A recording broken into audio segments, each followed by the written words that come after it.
So good morning, good afternoon, good evening, dear friends. We are now live with our invited guest faculties and viewers from different continents and also different time zones. So hope you are all fine. And I am Dr. Tapas Kumar Sahu, intensivist from Medanta Hospital, Ranchi in India. Take the privilege to welcome all our esteemed faculties and viewers to the first ever Global Critical Care Unplugged. The future is here. At the outset, Global Critical Care Unplugged is an educational initiative from 360criticalcare.com. And the aims behind this venture is to discuss some of the straight talks from the experts about their work and efforts, exploring new avenues in critical care training in a global platform. As a trainee from India, how can someone explore the opportunities in a global sector, and what are the expectations from an international medical graduate for consideration for such training opportunities? As we all know, critical care is changing very fast. So what extra the trainee should aim to stay ahead of the game, and what are the other clinical and non-clinical portfolios they can explore, and what is the recommended pathway for such training, that is Ecmo, ultrasound, and definitely research. As an examiner of the clinical part of different critical care exit exams, maybe it is fellowship exams, maybe it is licensing exam, maybe it is super specialty or subspecialty exams, what is your expectation as senior examiners to pass the candidate, and how they should perform during the different clinical assessment tables and different viva exams? Now, with this background, we have thought of conducting a poll where the young trainees in India as well as the neighboring countries, those who are practicing critical care medicine or getting the training in critical care medicine, they have shared their questions, and we have, or I would be summarizing these questions in my respective direct question to each panelist in the course of the discussion. So we have a great mix of faculties today, which I'm privileged to introduce one by one. And with me, we have Dr. Deepak Govil. He is the Director of Critical Care in Medanta Medicity, one of the largest hospital, 1500 bedded hospital with more than 350 ICU beds in Gurgaon, India, and is also the president of Indian Society of Critical Care Medicine. Now, we have also Professor Manu Malbrain. He needs no introduction to anyone who is practicing critical care medicine. He is the professor, intensivist, clinical researcher, co-founder of International Fluid Academy, Joel, and he is having special interest in clinical research.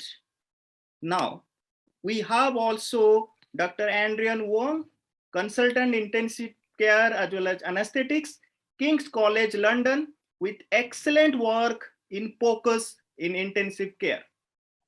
Now we have also Dr. Pramod Guru. He is the associate professor of critical care medicine and director of Ecmo program in Mayo Clinic, Florida. Now we have also Dr. Prasant Nasa, who is the HOD critical care medicine in NMC Specialty Hospital, Dubai, UAE. And last but not the least, Dr. Sananta Das is the consultant critical care medicine from Mackay Hospital, Queensland, Australia. Welcome all of you to this something different talk on very short notice, but yes, we have gathered to decipher our knowledge, our experience to the young trainees as well as seasoned intensivists. Now, I would start with none other than Professor Manu Malbrain. Sir, if you can like share your views, your research over last maybe 10 to 15 years, because you have been an inspirational name in the field of fluid therapy and research in critical care. So can you, sir, please share? Okay, can you see my screen? Yes, sir. Okay, so I'm not going into detail about my full academic career, but I just want to give some flavor on how new ideas can be created, and I would like to give a brief introduction to fluid stewardship. So these are my disclosures. So I just finished a job as medical director in Ghent, but I'm still connected for critical care research to the Medical University of Lublin in Poland. So I think the academic career is about making mistakes. I think to err is human. We all make mistakes, but the thing is to forget about the mistakes and to remember the lessons that we have learned from it. If I would ask you how much education is actually given in medical schools to students receiving medical education, I think the answer is devastating. I think I can't remember any uh, curriculum or course about fluid therapy, different types of fluids, indications, contraindications, and so forth. So I think there is a knowledge gap on fluids, and that's why the International Fluid Academy was created to bring together healthcare workers from all over the world, also from low middle income countries, and to study the effects of fluids in critically ill patients. And I'm very happy that Adrian is also here. And I can give you a brief anecdote of this Fluid Academy because it started as a gimmick in our hospital where more than 10 years ago, we wanted to introduce balanced or maybe better buffered solutions. And we wanted to explain to our colleagues why we made different choices for IV fluids. At the time, it was also balanced starch solutions. That was before the big fluid trials. So we sat together and we were thinking of inviting one keynote speaker. I think we thought of Monty Myton from UK. And then we had two speakers, three speakers, and we had a full day. So we said, now we have a full day of well-renowned world experts on fluid. Let's give this symposium a name. And that's how the International Fluid Academy was born. And we realized over the last 10 years that there is still a knowledge gap. There is still a lack of awareness of treating fluids as drugs. So that's why we would like to spread the message to introduce fluid stewardship. So this is a call for young doctors in hospitals in India or worldwide that would be interested in setting up such a quality program in their hospital. You can download the open access paper. It has been cited and downloaded already many, many times. So fluid stewardship is a series of coordinated interventions introduced to select the optimal fluid dose duration of therapy that results in the best clinical outcome, prevention of adverse events, and cost reduction. So it is a bit in analogy to what we know as antibiotic stewardship. So for that, you need to work together. And I think this is the beauty of it because you have a multidisciplinary approach between nurses, doctors, clinical pharmacists, and so forth. So identify the team, um, spread the word, and then provide feedback on key performance indicators. So it is doable. And if you set up such a program, you will see a result. Result may take a couple of years of time. And in Brussels, we saw a decrease in the amount of fluids given per stay and the amount of liters given per day from zero point 0.6 to zero point 0.4 liters. And that is exactly what you want to achieve. So with the Fluid Academy, we want to support young researchers. I think, Tapas, you have our connection details, or you can find it on the net. Just drop us an email, and we can help you to do your first steps in setting up a fluid stewardship program in your hospital. That was just what I wanted to say as an introduction and an invitation. Thank you, sir. Thank you. Yeah, thank you. That is so motivating, and definitely we would be in touch with you for the research and the activity which we want to do in terms of like the fluid therapy and fluid stewardship. Definitely. Uh, so now in our training days, most of us have feared the word clinical research and statistics. Now, whether we admit or not, there is an indwelling fear in the mind of trainees to venture into the clinical research. So, how do you think we can do to improve or build up our research profile stepwise? That is the question number one. As per the trainees, they have they have the query in their mind, and they want to clarify from you because you have so vast clinical research in last 15 years or more. So, and few of the trainees and specialists, they work in smaller rural centers. They don't work in the urban centers or the advanced centers. So how can they get attached to the mainstream research in like international level?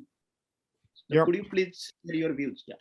Yeah, I can give some brief comments on that. So I can speak for myself. When I was in clinical training, becoming an intensivist, I received a paper from my supervisor, which was written by Michael Sugru on intra-abdominal pressure measurement via the bladder. And I never heard of this during my training, my theoretical training. So I was a bit intrigued. So I start asking questions. What is bladder pressure? What is it good for? How can you measure it? How does it affect other body pressures? So I think research is about astonishment, about, how should I say the word in English? You want to understand how pathophysiologic mechanisms in the body take place. You have to be triggered to learn new things, to explore new horizons. So I think it starts with a question. And then you need to have a good mentor who accompanies you on the path. And I think big societies like the European Society Intensive Care Medicine or the European Society Anesthesiology Intensive Care, and I think also in India, the Intensive Care Society, they will provide mentor and mentee ships where young doctors can get connected to established researchers so they don't have to take these steps alone. So that would be my advice. First, start by asking yourself questions. What are you interested in? Is it ventilation? Is it hemodynamics? Is it kidney function? Start asking questions. Don't accept anything for granted, but try to understand the pathophysiologic mechanisms. And then just connect to a scientific society, get engaged, go to working groups on the topics that you're interested in, and then things will fall all together. So the first step needs to come by the young researcher, him or herself. Very precise answer. Yeah, that is totally outstanding. Like everything has to start with a goal in mind and definitely a query or question, and definitely everything will fall into place after that. Yeah. So now the next speaker or panelist, Dr. Andrean Wong. Dr. Wong, you have done like exceptionally good work in the field of POCUS, point of care ultrasound. Now, let's learn from Dr. Wong, who is going to talk about his recent work and recent updates about POCUS. Dr. Wong, you can share the screen. Yeah. Then I will Right. ask you the questions. Yeah. Right. Thank you very much for the kind invitation to share with you some of my thoughts on critical care and areas I'm very passionate about. So Just to give you a flavor of why I love critical care, this is where I work. This is a picture of King's College Hospital in London. So it's in the south end of London. We serve a very, very diverse, deprived population. We have at the moment 7 intensive care unit areas, and we are unit area 8 and 9 are being built now. We have all the necessary specialties here. We are probably most known for our liver intensive care unit, established by Professor Jules Wendon and her team. But we also do trauma, neurosurgical, cardiac. We do liver transplantations. We're also a major trauma center in the southeast of England. But a bit of myself, I wasn't born in the UK. I grew up in Malaysia and Singapore. I went to school there. My family still is in that part of the world, so I fly over India at least fairly often. And then I went to medical school in St. Thomas's Hospital, over that one there, and then Guy's Hospital. This is an old picture of Guy's Hospital. Most of you who've seen the London skylight in pictures or YouTube will recognize that there's now a big, massive building behind that called the Shard, which is one of the tallest buildings in the whole of Europe. But when I was a medical school, which is frightening long time ago now, this was one of the tallest, and that's Guy's Tower. St. Thomas's was a nicer hospital. You can't have an ugly building next to the UK Houses of Parliament, so St. Thomas's is nicer. But I knew from very early on that I wanted to do critical care, and like most Oriental Chinese families, my career options was fairly limited by my parents. You could either be an engineer, you can either be a lawyer, or you could be a doctor. My parents sort of said, "You're going to be a doctor." And if you were a doctor, your options were again fairly limited. You could either be a cardiologist or a neurosurgeon, and that's about it. In the eyes of my parents, I don't think they really understand what I do to this day. But I love intensive care. I think I like the physiology. I like the thinking that goes behind it. I obviously like the technology. I like the equipment, the monitoring devices, the balance between practical procedures and the interaction with the wider hospital team. I consider myself very lucky. I never thought of doing intensive care when I went to medical school until I did a bit of anesthetics and intensive care in my 4th year of clinical practice, in clinical training. And I knew from then on that's what I wanted to do. And I never regretted it to this day.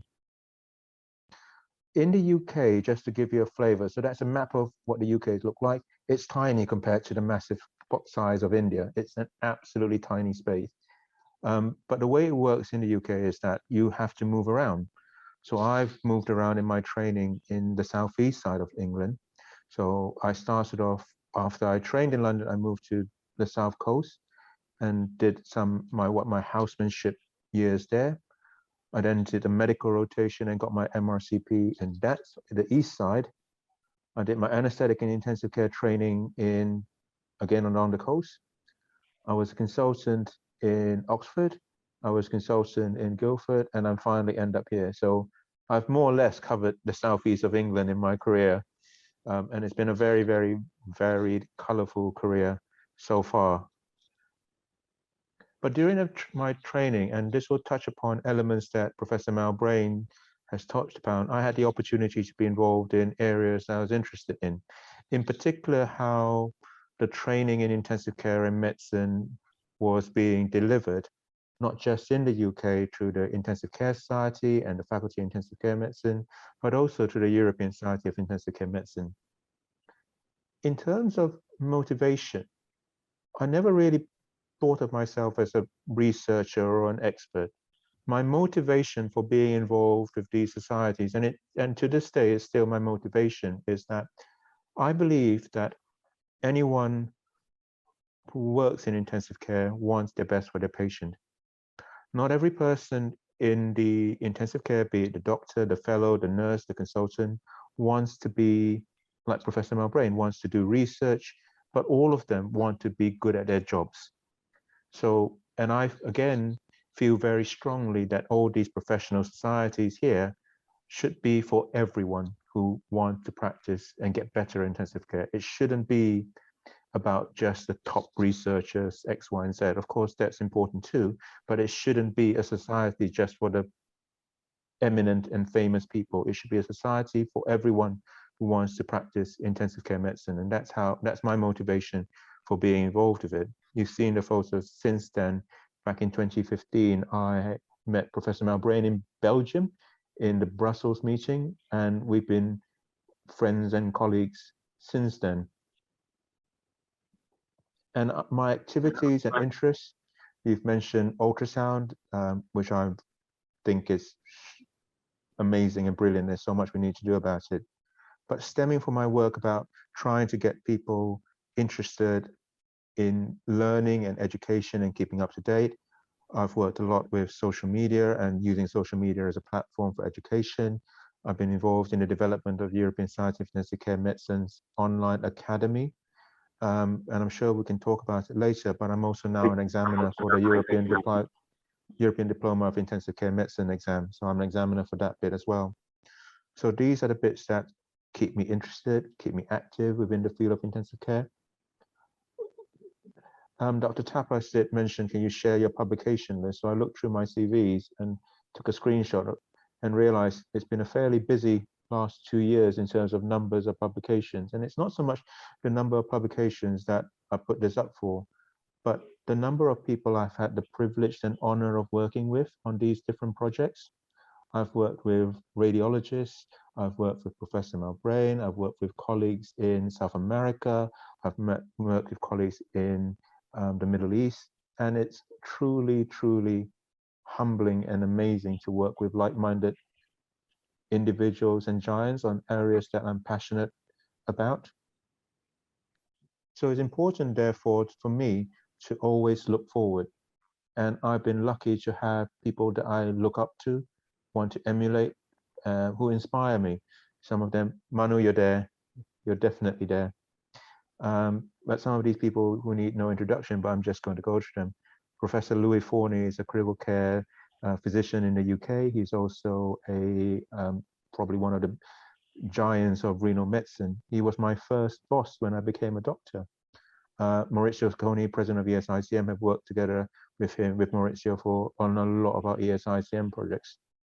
My current colleague, Professor Jules Wendon, a lovely, lovely lady and amazing work ethic.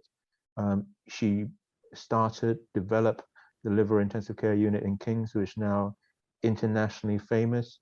She still does a clinical ward rounds in a pair of jeans and scrubs. She'll put cannulas in and, talk to families. And these other people, Eddie Fan and Hannah Wunsch, who are Canadian colleagues who do lots of research work with Ecmo, and Hannah does loads of work on patient outcomes and how we staff intensive care units. So I have these people to look forward to and have as inspiration and mentors. So that's just a flavor of what critical care means to me. It's an amazing specialty. So if you're doing critical care now, you've made the right choice. Always question the status quo and ask questions. A lot of the times in medicine, not just critical care medicine, we do things just because it's the way we've always done it, and it's not the sort of person I am, because I like to look forward. It's easy to say, well, I'm not as bad as this other guy next to me. Don't look backwards, look forward. Critical care is vast enough that you don't actually have to like ultrasound like me. You don't actually have to love Ecmo like Professor Pramod. If you love respiratory, you can do it. If you love simple things such as vascular access and strategies or liver or neuro, there's a role for you somewhere.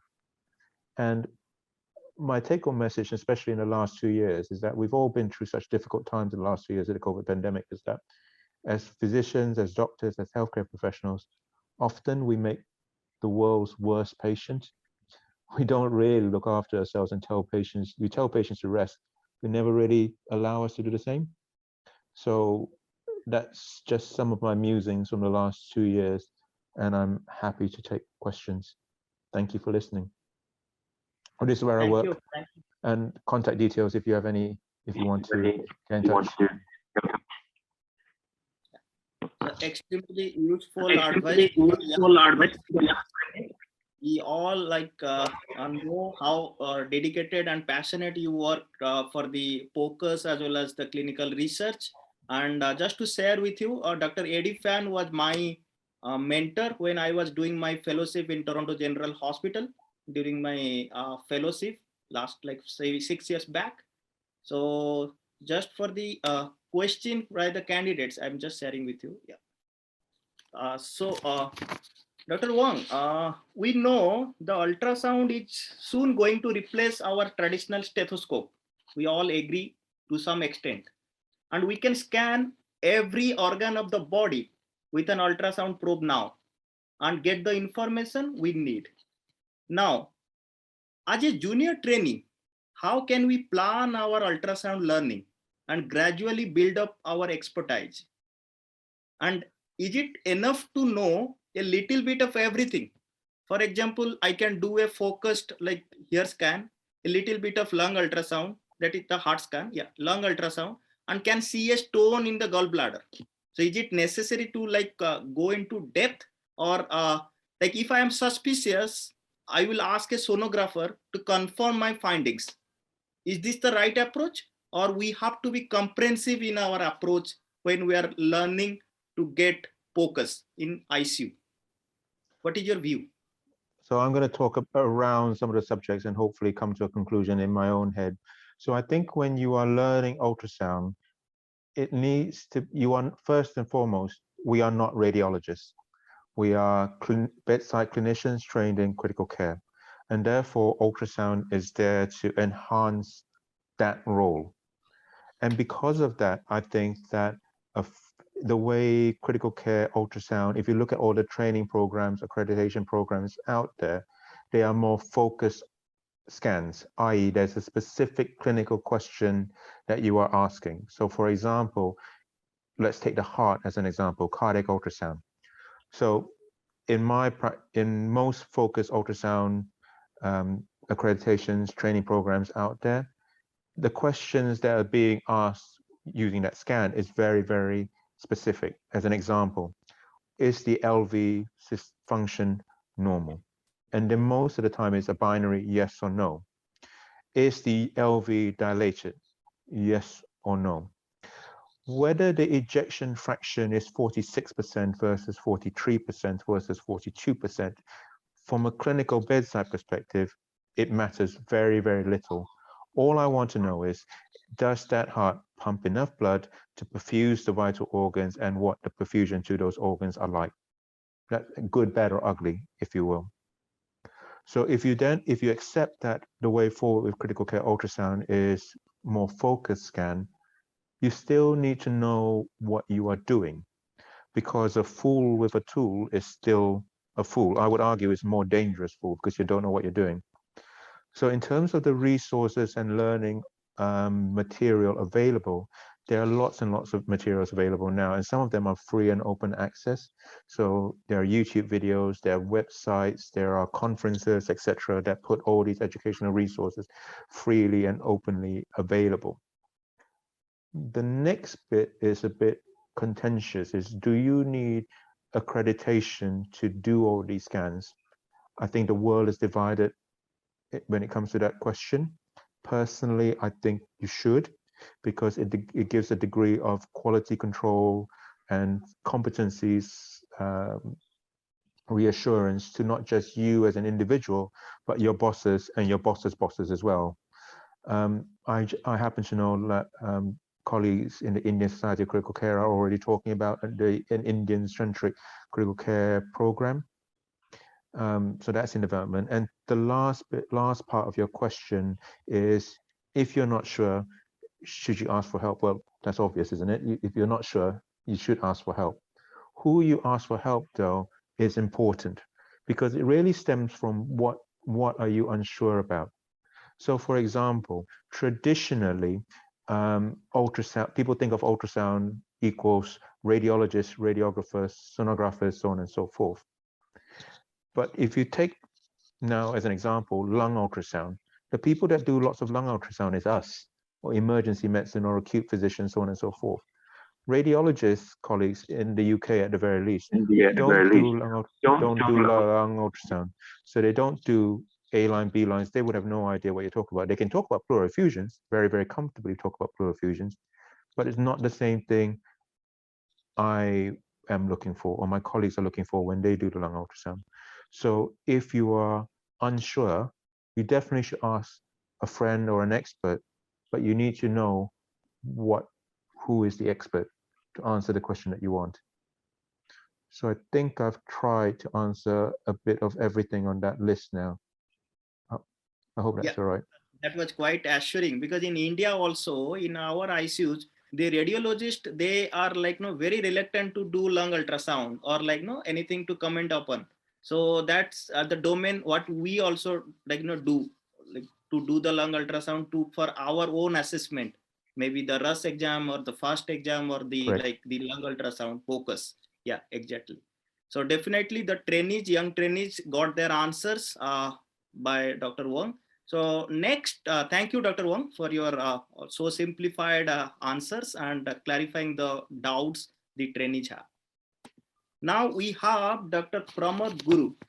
Dr. Guru, you have been gone through multiple training programs in India and then in US, and you have been in the pivotal role for developing and running an extraordinary Ecmo program in Mayo Clinic.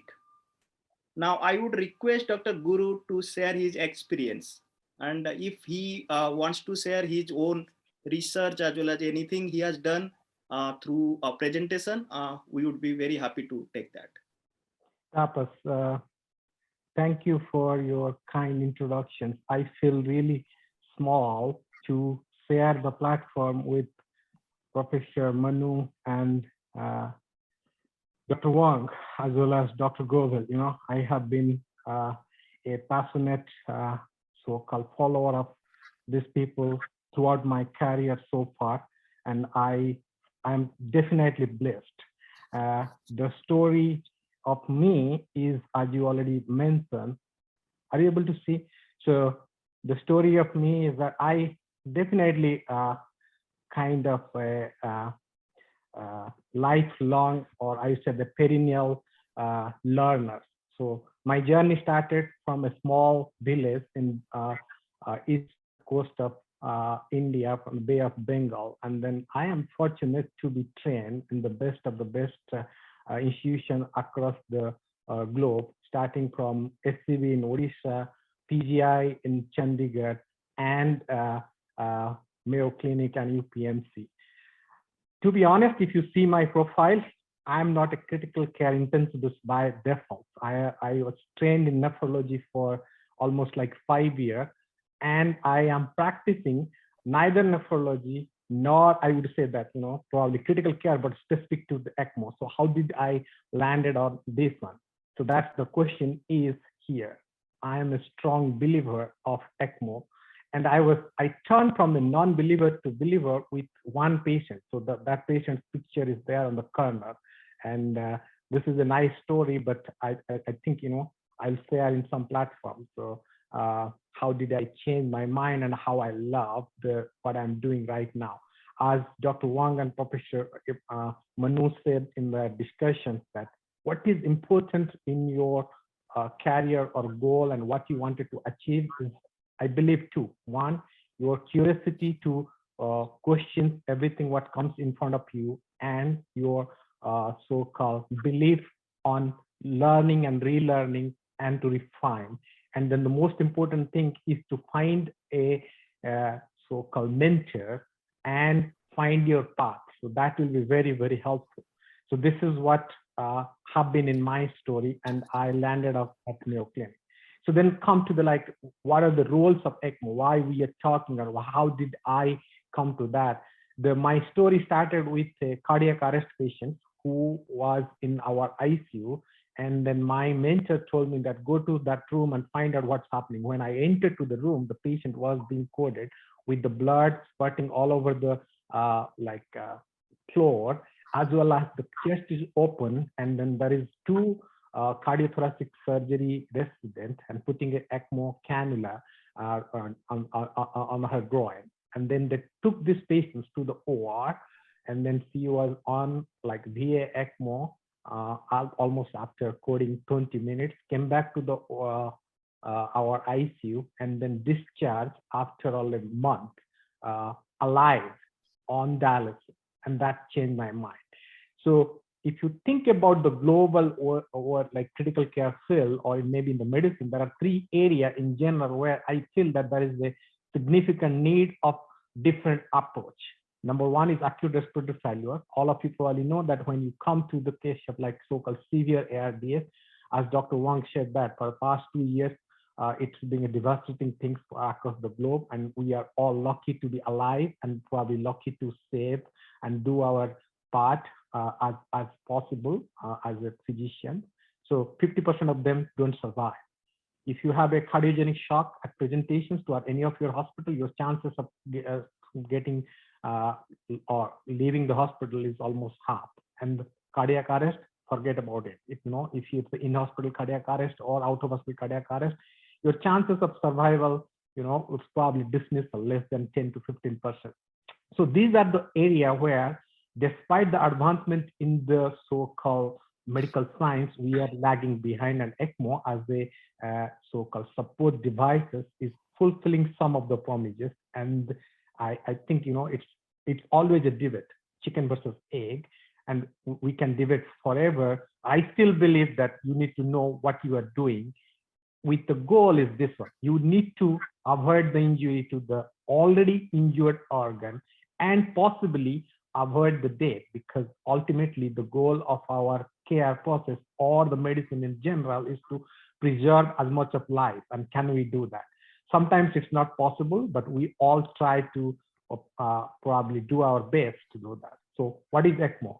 I don't want to describe because time is short, but what I believe is it's just a small machine which is taken out of the operation theater to be utilized in the bedside, in the small ICU room. This has been the so-called probably the best or marvelous innovations in the past 1 decade, and how people, again, I'm biased, obviously, I'm not saying that there is no other innovation, but the innovations which has been happening over past decade have changed the practice, and people are getting more and more confidence, including ourselves. So I am proudly saying that I was trained at Mayo Rochester, which is probably all of you know that one of the best hospital across the globe in the middle of the cornfield. And then I came to the other part, which is Florida.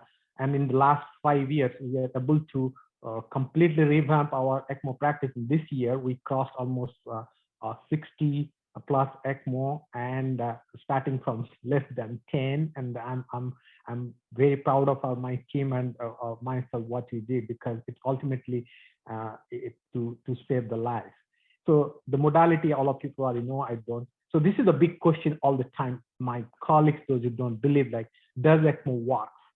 To answer it, my thing is that it all depends upon your belief. If you believe it's going to work, it's going to work. If you don't believe, it's not going to work.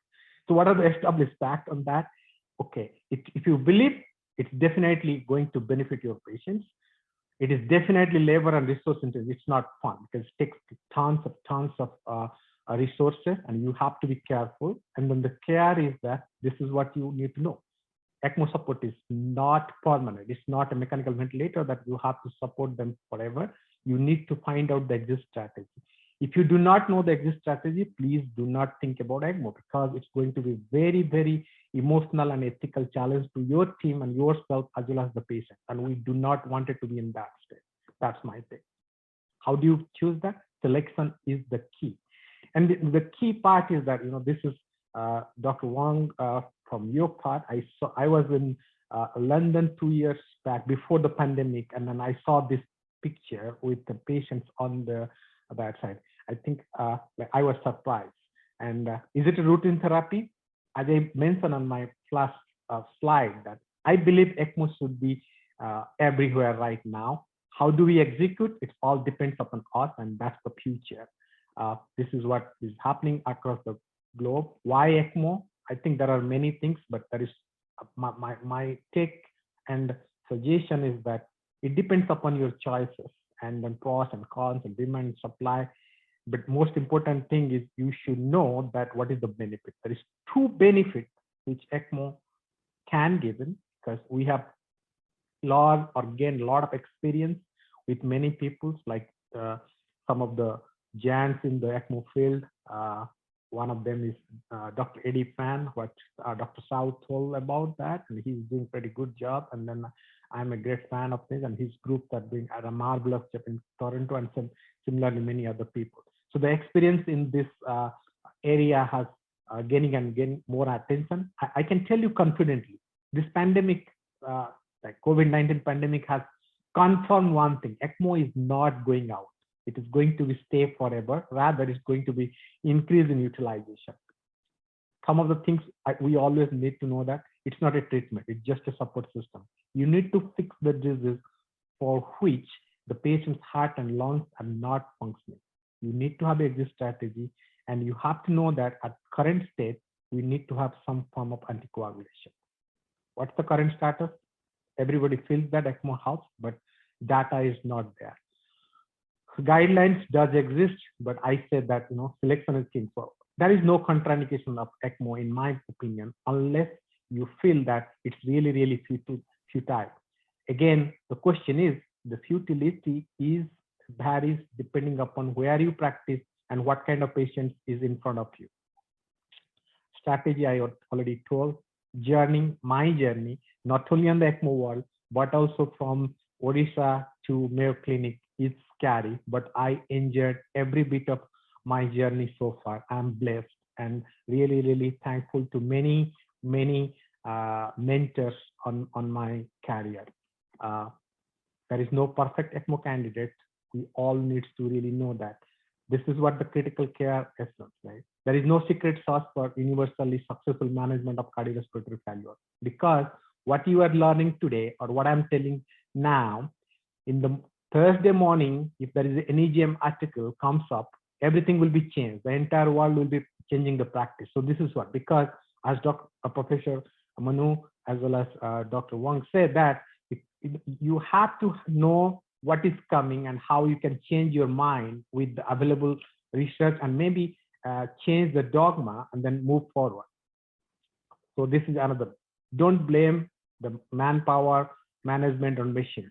Try to do your best on the available situation. Number two, again, we all debate about efficacy and safety, evidence, all that stuff. But remember that the patient who is standing in front of you or laying in front of you may not be the patient who is on the trial. So be individualize the patient and then do the best which is possible. And also always try to take a comprehensive hemodynamic, clinical status, everything into consideration while you are examining and doing any intervention, whether it's a simple diuretics, giving fluids or not, or starting Ecmo or not. That's probably the best thing. And don't put the panic button. You have to understand the physiology, as Dr. Wong said that. I love the physiology. That's why I entered into the nephrology. I love the so-called rapid thinking process and how to manipulate everything in a patient. That's why I'm in the ICU. So that's what you have to develop. Find your passion and think that what can change and what cannot be changed, and what is your role in that situation.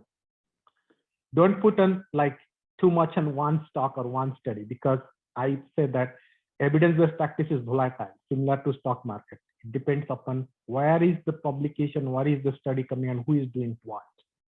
Remember and remind the team about replications. Study protocols and replication at bedside often challenging, and same is the everything you wanted to tell. And this is, again, avoid the temptation of, okay, I'm doing this just because I think that. No, you have to individualize your approach and find out what is best for the patient. And that's last one. Currently, we are all interconnected. See the power of internet and power of the connections. We are all sitting across the globe and discussing how we can see. So internet has made the practice or the connection so good. So, and you all have the iPhone or some kind of devices. If you do not know, ask for questions, because the modern medicine is a team sport, and we all have to respect the other person and other team's view while we practicing medicine.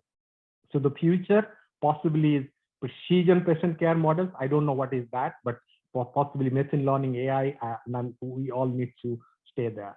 So with that, I'll stop. I know I took a lot of time, but if you have any questions, please feel free to email me or tweet me, and I'll happy to take any questions, Tapas, you have. Thank you, Dr. Guru, for your perseverance and your hard work, and that's doing extremely good job in your the current clinical practice. Now, Dr. Guru, for you, the question or the query from the trainees, as you have gone through the process of training and then have trained many trainees in this specialty in your the hospitals and in your medical college, what will you advise an aspirant in terms of how he or she should prepare and how he or she can explore the possibilities in critical care? Again, yeah, I think, I already told many of the things, but two things I would suggest. One, remember find out what is your passion. If it is critical care, your passion, and you wanted to explore, and then keep the passion alive all the time and have a attitude of continuous learning, because that's what it is important. And number two is try to collaborate and ask for help. Remember that, you may be getting resistance somewhere, you may not get so-called immediate response, but there are people and there are mentors across the globe who can definitely help you to get what you want. But the initial so-called approach and initiation should be from you all the time, because nobody knows what you want and where you wanted to go. So once you have that things clear in your mind and ask for the help, you will find the road and the ways to get it done. Maybe it is difficult, but that's what it is. Thank you, Dr. Guru. And that's the reason behind which our aim of starting this 360criticalcare.com to have some global discussion and collaboration for the young trainees to know what's happening globally. Thank you. We'll just go to Dr. Prashant Nasa. Dr. Nasa, are you there? Yeah. Welcome, Dr. Nasa. So we all know you have been a renowned examiner and faculty in India as well as in Middle East for a couple of years. So the viewers and the young trainees, they want to know your thought process, how the candidates should organize their study for preparation of different fellowship exams. And also if you could give some useful tips and tricks for their upcoming exit exams. Dr. Nasa. Thank you, Tapas, for having me here. I think it's a very important way to understand and to learn from mentors, and to it's an honor to share stage also with two mentors and two teachers. I have been proud to work with. Professor Manu is already there, and Dr. Deepak Govil, who at one time was my teacher, and I think one of the main reason I joined critical care. Working from the same background in the same hospital, you and me, under Dr. Chawla, who was president and definitely was a great teacher. So, the process starts from the interest, how you, what do you want to do, and how do you want to grow up in your life. And that actually give you passion to do things. So while preparation, I think that what makes you think on to your goal. So as the research is a goal oriented, any preparation for course is a goal oriented. You need to focus on that goal. You need to set up your plans for that goal. You need to prepare from different resources, and as Andrean said, these times are much more better in terms of availability of the resources. But we had in our times, we are the limited resources we need to share up with our colleagues at that time. So internet was not that much easily accessible in terms of education, but now it's like foam, which is education easily available and freely accessible to everyone. So you can have a great mentors teaching you through YouTube videos, and the various societies have come out with their academies. As Adrian mentioned, ESICM has a very great platform to provide those resources while preparing for these fellowship courses. Similarly, Indian Society of Critical Care Medicine is doing these step courses for their fellows on a very regular platform, and proudly to be associated with both these platforms at one or the other time.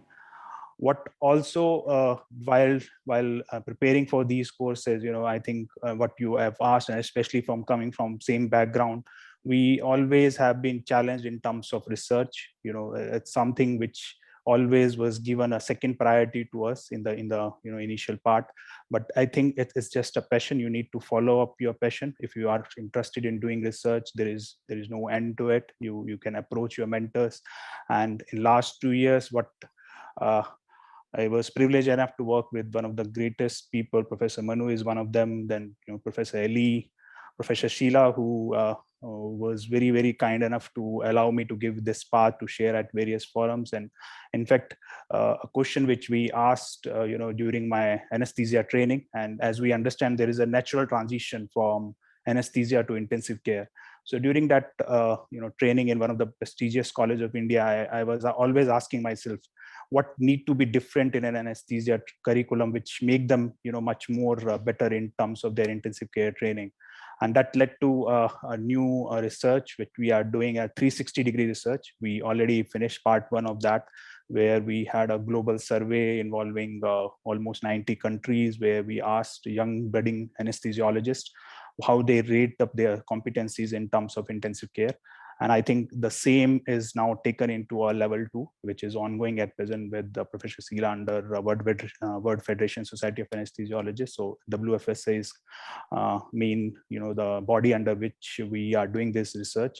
So I think there are various forums where you can find out your mentors, and the access which has been what I say, the pandemic has actually brought us much more closer to each other by these forums, online meetings. So it was difficult to imagine 2 to 3 years back to share a platform of global experts on a same day at different times, and without disturbing their clinical and other research work, to share platform, to share experience. But in last 2 years, it has become a norm to join these meetings, whether through platforms like Zoom or Microsoft Meets.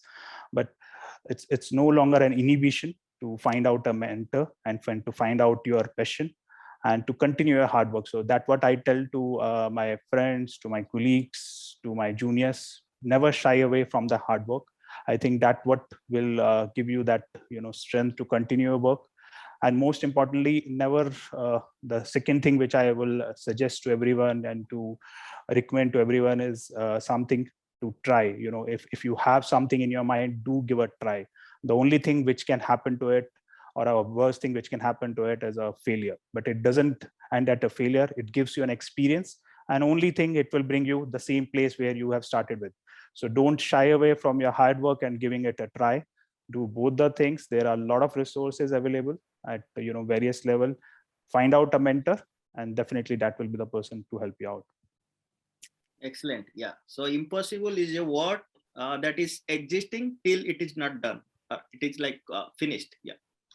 So with this, we'll go ahead to Dr. Sananta Das.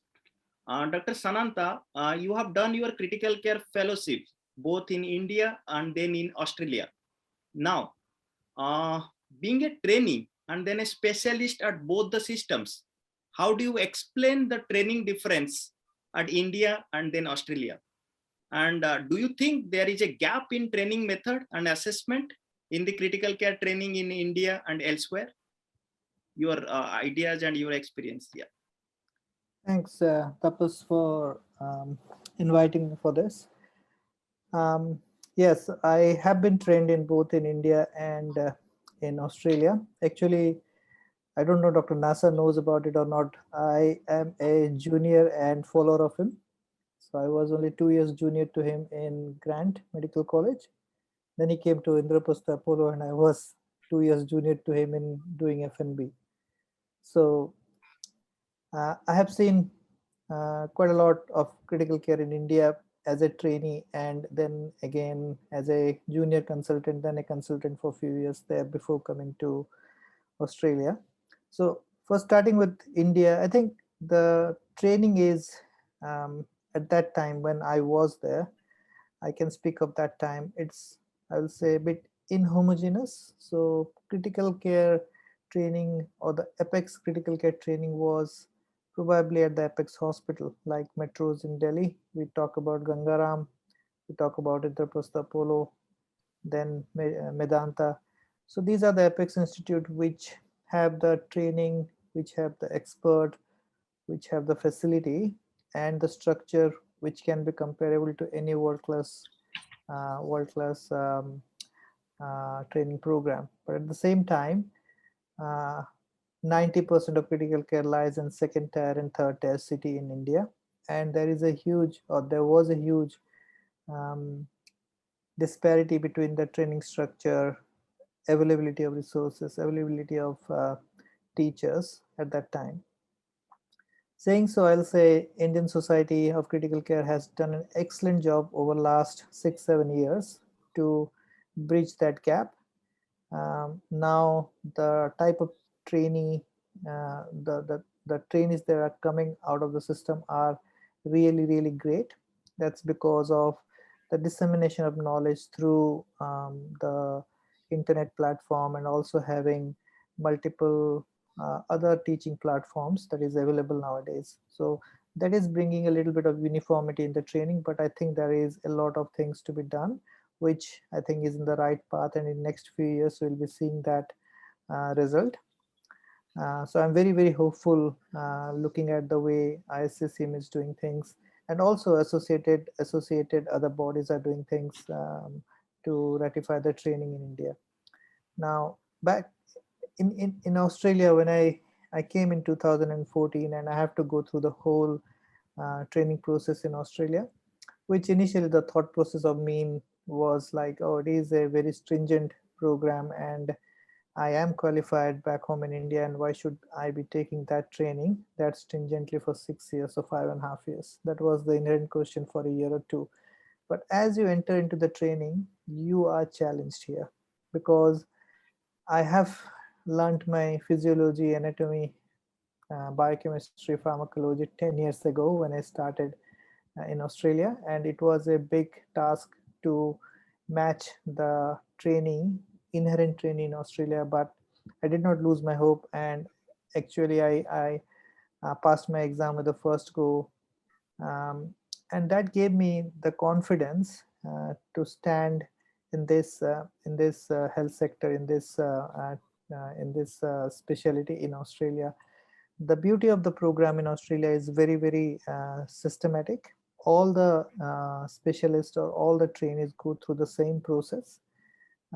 They learn about the basic sciences for a couple of years, then clear the basic science exam, and then go into full-fledged ICU practice. It's not about only clinical training.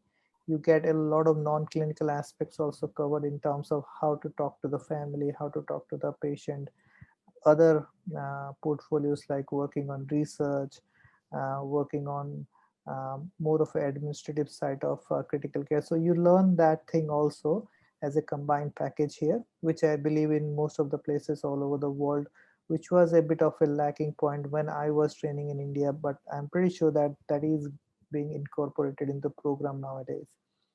Now, once you finish up the training, the clinical training, then you are put into a evaluation with a fellowship exam as usual. I think it is one of the most toughest exam in Australia. That's being told to me by most of the specialists, and it should be, because you are a critical care physician, or you are going to be a critical care physician, and you need to be very efficient in your job. Post exam also, you are always with a mentor for 1 year to guide you through your initial year of as a fellow before stepping into a consultant, which is a very good step, because that's the most vulnerable period. When you pass the exam and you are a new consultant, you need a guide or need a mentor to guide you in your career and in your path, which I got very nicely in my training. I think that's a part that can be think of adding into the Indian curriculum if it is possible, which is still, I believe, is lacking. If you pass an exam, you straight away step into a consultant job in an ICU in India nowadays. But that is a bit of a difference in Australia, where you are being guided for 1 year in your clinical practice by someone who you can look for advice, who can handhold you to tackle all the other problems during the fellowship year. So there is a bit of contrast between the two systems, but we know that the Indian system has survived and it is a very robust system. I'm very proud that I'm trained in that system also, and I'm hoping that it will match the world standard very soon. Thanks, Dr. Tapas. Yeah, thank you, Dr. Das, for elaborating, discussing the positives as well as the negatives of both the systems. Yes, in last couple of years, because of the hard work and the extremely nice effort by the examiners in India and the teachers, we have a very well-structured Indian Society of Critical Care Medicine programs as well as educational standards. So definitely we hope for the best.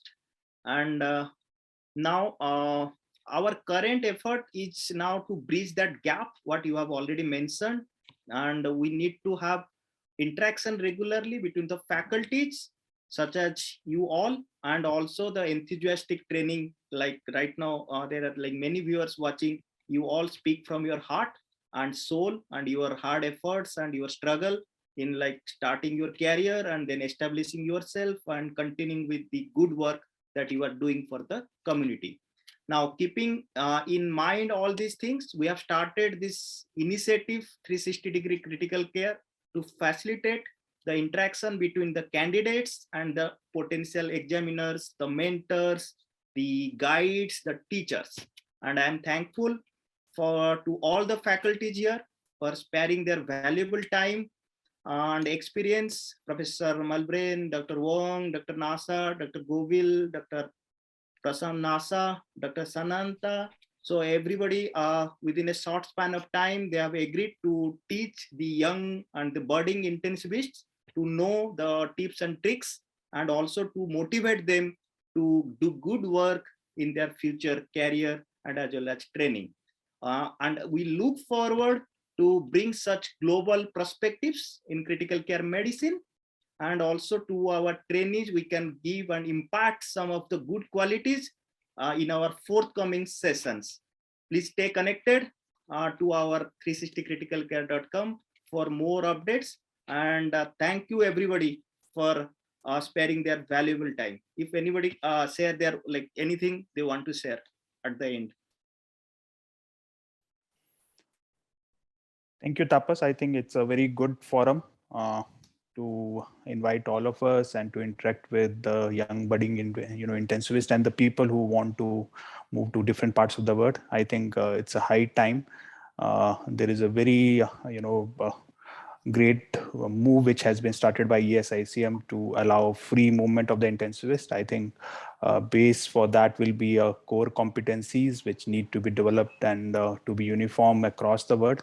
I think it will, these type of unplugged or these type of sessions will give the perspective to the young intensivist how to improve their skills in the future and how to move forward. And I think it's something which all of us look forward in the future.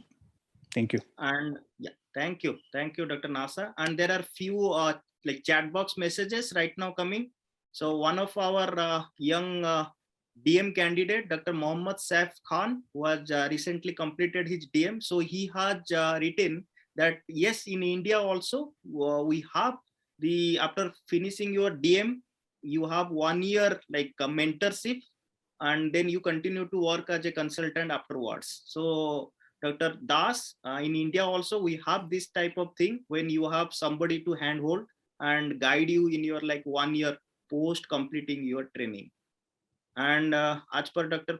Professor Malbrain, yes, if anybody is interested in fluid stewardship, this is for the young intensivists who are watching. So they can send email to the fluidacademy.org, information info@fluidacademy.org. So they can contact this, and they will definitely get good information, research ideas, and also they can be part of that. And as per Dr. Wong, yes, if anybody is interested in any fellowships or collaboration, you can drop a line or two to Dr. Wong directly through his email, and he will be happy to help everybody in their future passion and their future training.